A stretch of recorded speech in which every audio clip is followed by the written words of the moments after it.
नमस्कार, penalty corner में आपका स्वागत है। कुछ दिन पहले मैंने आपसे एक शेर कहा था, दुश्मनी जम के करो पर इतनी गुंजाइश रहे, फिर कभी एक जगह हो तो शर्मिंदा ना होना पड़े।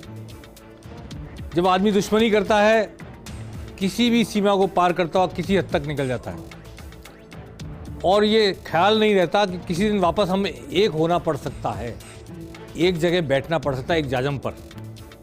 वही हुआ। सचिन पायलट ने अशोक गहलोत के सरकार के खिलाफ क्या क्या नहीं किया और अशोक गहलोत ने सचिन पायलट के लिए क्या क्या नहीं कहा, उनके समर्थकों के लिए क्या क्या नहीं कहा। 10 करोड़ 20 करोड़ ले लिए, निकम्मे वगैरह वगैरह, और इन्होंने सड़क पर धरना दिया, प्रदर्शन किया, पदयात्रा निकाल दी, भ्रष्टाचार, ये वो। इनकी सभाओं की समापन में इनके ही मंत्री बोल गए कि अलाइनमेंट बिगड़ गया सरकार का, ऐसी भ्रष्टाचार की सरकार वैसी। ऐसा लगता दोनों इतनी दूर निकल गए कि पॉइंट ऑफ नो रिटर्न पे पहुंच गए। लेकिन मैंने हमेशा पेनल्टी कॉर्नर में कहा है, कर्नाटक चुनाव में अगर कांग्रेस जीती तो आला कमान के पास वो बल आएगा, वो आत्मबल आएगा कि वो दोनों को बैठाकर बात करेगा और दोनों से अपनी बात मनवा सकेगा। कल जो हुआ दिल्ली में खड़गे के निवास पर, आइए हम बताते हैं कि हमने कैसे इन सब का पूर्वानुमान लगाकर पेनल्टी कॉर्नर में आपको बता दिया था। सबसे पहली बात ये कि 3 मई को पेनल्टी कॉर्नर में मैंने आपसे कहा था कि चुनाव अशोक गहलोत के नेतृत्व में ही लड़ा जाएगा और सचिन पायलट गुट को यह स्वीकार करना पड़ेगा कि अशोक गहलोत के नेतृत्व में उनकी योजनाओं को लेकर चुनाव लड़ा जाए। आइए मैं आपको सुनवाता हूं 3 मई को मैंने क्या कहा था आपसे। अशोक गहलोत के नेतृत्व में ही राजस्थान में कांग्रेस चुनाव लड़ने जा रही है और ये मैसेज निश्चित तौर पर 13 मई के बाद कांग्रेस आला कमान कांग्रेस के हर कार्यकर्ता को दे देगा। उसके बाद देखने वाली बात होगी कि क्या सचिन पायलट को ये संदेश, हालांकि इसमें भूल जाओ की बात भी शामिल है, जो डबल फॉल्ट हुए मानेसर में और यहाँ पर अनशन के रूप में, उसको भी भूलने को तैयार है आला कमान। और गहलोत जी से भी कहेगी कि आप भूल जाइए और साथ मिलकर चलिए। और चुनाव में डिवाइडेड हाउस के रूप में कोई अपीयर नहीं होना चाहता, न बीजेपी न कांग्रेस। बीजेपी भी वसुंधरा को किसी तरह पूरा मैच देकर साथ चुनाव में लड़ने की कोशिश करेगी और कांग्रेस भी अलग नहीं करना चाहेगी सचिन पायलट को। लेकिन कांग्रेस के पास कोई ऑप्शन नहीं है अशोक गहलोत को आगे करके चुनाव लड़ने के अलावा। इसलिए उनकी अग्रता में, उनकी नेतृत्व में चुनाव लड़ने का संदेश मिलने के बाद सचिन पायलट का समूह, उनके समर्थक कैसे रिएक्ट करते हैं, स्वीकार करते हैं इसको, नहीं स्वीकार करते हैं, या वो अगले 5 साल की राजनीति को देखते हुए कांग्रेस में बने रहते हैं। जैसे कि मैंने पहले भी चर्चा की थी, 11 जून राजेश पायलट उनके पिता की पुण्यतिथि है और बड़ी खबरें थी सोशल मीडिया पे कि अपनी पुण्यतिथि पर अलग पार्टी बनाएंगे, 2 लाख लोगों की रैली करेंगे दौसा में। फिर उनके निकटवर्ती सूत्रों ने खंडन किया, ऐसा कुछ नहीं है, रैली हो सकती है। स्वर्गीय राजेश पायलट के प्रति गुर्जर समाज में बड़ी आस्था है, दौसा के लोगों में, भरतपुर के लोगों में बड़ी आस्था है, लोग इकट्ठे हो सकते हैं। लेकिन अलग पार्टी के कंसेप्ट को सिरे से नकारा था उनके करीबी लोगों ने, उनके करीबी लोगों ने। तो अब आला कमान का जब ये निर्देश आएगा 13 मई के बाद, स्पष्ट बात होगी सब कुछ। उसके बाद सचिन पायलट का ग्रुप, सचिन पायलट खुद और उनके समर्थक इसे किस तरह लेते हैं, किस तरह आत्मसात करते हैं, किस तरह रिएक्ट करते हैं और किस तरह एक्ट करते हैं, आने वाले समय में हम इस पर चर्चा करेंगे जब ये धरातल पर उतरेगा मैसेज आला कमान का। तो सुना आपने, मैंने 3 मई को बता दिया था कि मैसेज आएगा 13 मई के बाद। 13 मई के बाद आया, कर्नाटक के चुनाव के बाद, और ये मैसेज आएगा कि अशोक गहलोत के नेतृत्व में चुनाव लड़ा जाएगा और कैसे आत्मसात करता है सचिन पायलट का समूह, इस पर निर्भर करेगा आगे की राजनीति। तो वो आपने देख लिया कल कि कैसे आत्मसात किया उन्होंने। अब मैं आपसे वो 2 सवाल वापस से आपको सुनवाना चाहता हूं जो मैंने 11 मई को, जिस दिन सचिन पायलट ने पदयात्रा शुरू की थी अजमेर से, उस दिन रखे थे। इन 2 सवालों के जवाब में छुपा है समझौता होना या नहीं होना। आइए 11 मई को मैंने क्या कहा, एक बार फिर सुनवाता हूं आपको। आला कमान को कोई ना कोई स्टैंड लेना पड़ेगा सचिन पायलट के मामले में।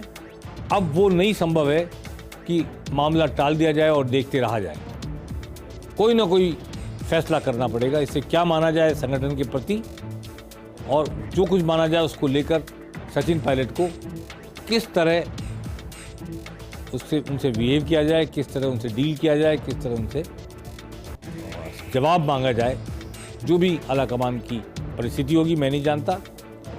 पर दो प्रश्न मैं यहाँ रखना चाहता हूँ जिनसे आगे की राजनीति में प्रकाश डाला जा सकता है। एक प्रश्न ये, क्या कांग्रेस आला कमान इस स्थिति में है, इस परिस्थिति में है कि अशोक गहलोत की राय के विपरीत सचिन पायलट को कोई जिम्मेदारी दे सकता है?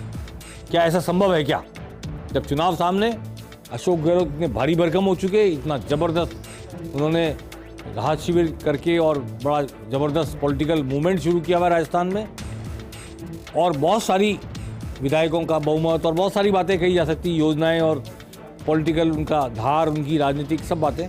तो क्या आला कमान इस स्थिति में है कि गहलोत की राय के बिना या गहलोत की सहमति के बिना पायलट के लिए कोई जगह बना सके? एक प्रश्न। अगर इस स्थिति में नहीं है तो क्या आला कमान इस स्थिति में है कि पायलट से ये बात बनवा सके कि गहलोत के नेतृत्व में होने वाले चुनाव में वो गहलोत के नेतृत्व को स्वीकार करते हुए कांग्रेस की तरफ से चुनाव लड़े?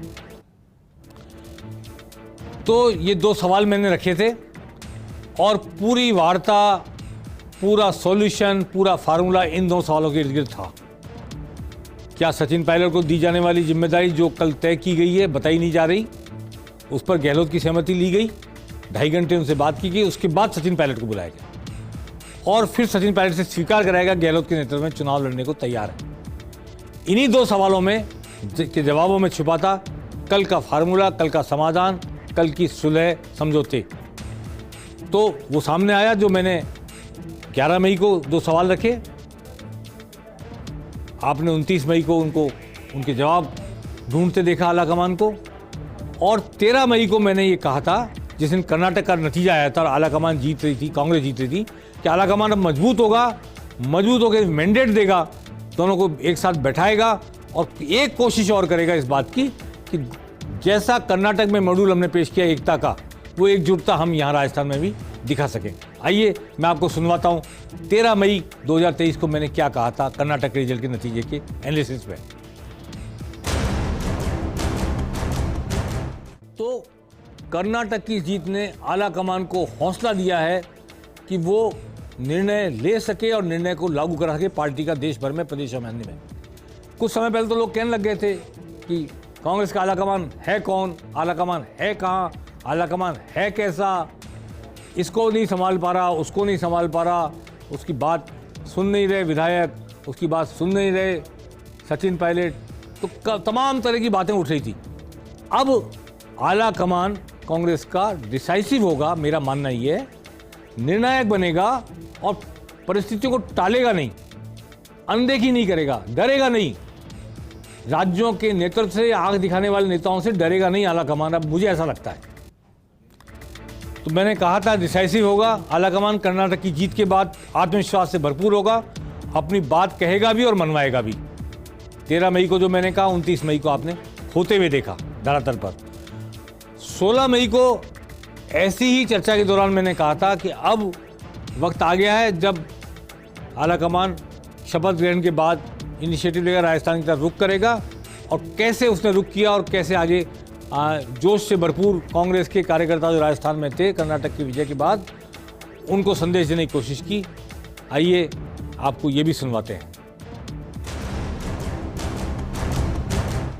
कर्नाटक की जीत से राजस्थान का कांग्रेस कार्यकर्ता जितना उत्साहित हो गया है, उसको ये समझना पड़ेगा कि वहाँ एकजुटता की जीत हुई है और यहाँ हमारा हाउस पहले से डिवाइडेड है, विभाजित है, और विभाजित ही नहीं, बुरी तरह विभाजित है।